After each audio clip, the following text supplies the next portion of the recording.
The moon in Aries in a man's chart, part 1.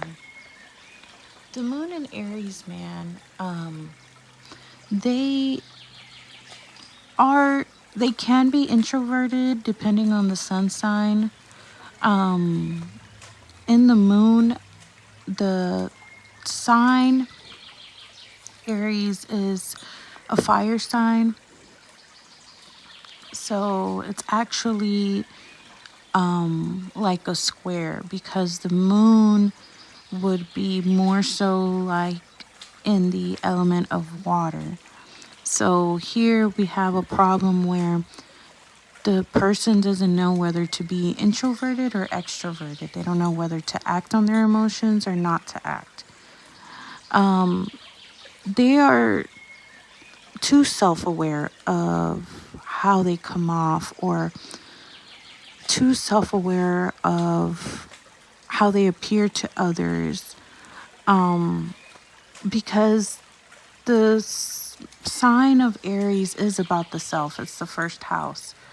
And you put it in the moon, where it's your internal world, how you feel about yourself and how you value yourself. So these people, they find their value being assertive, or being someone that is number one at a certain skill, or number one at a certain thing, especially if it's a man. And I did do a Moon and Aries series for the women, so make sure to check that out. But for the man, it's different. They have a hard time connecting with their emotions as well, even though they're very self-aware. But they're not super emotionally aware. But they do want to come off as a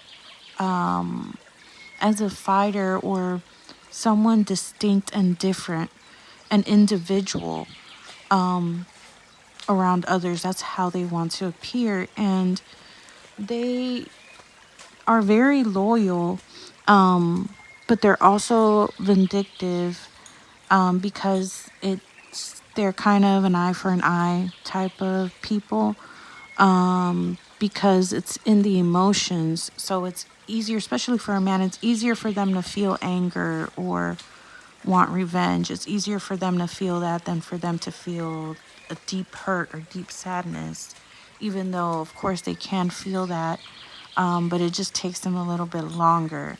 But these men are very passionate. I'm going to do a part 2.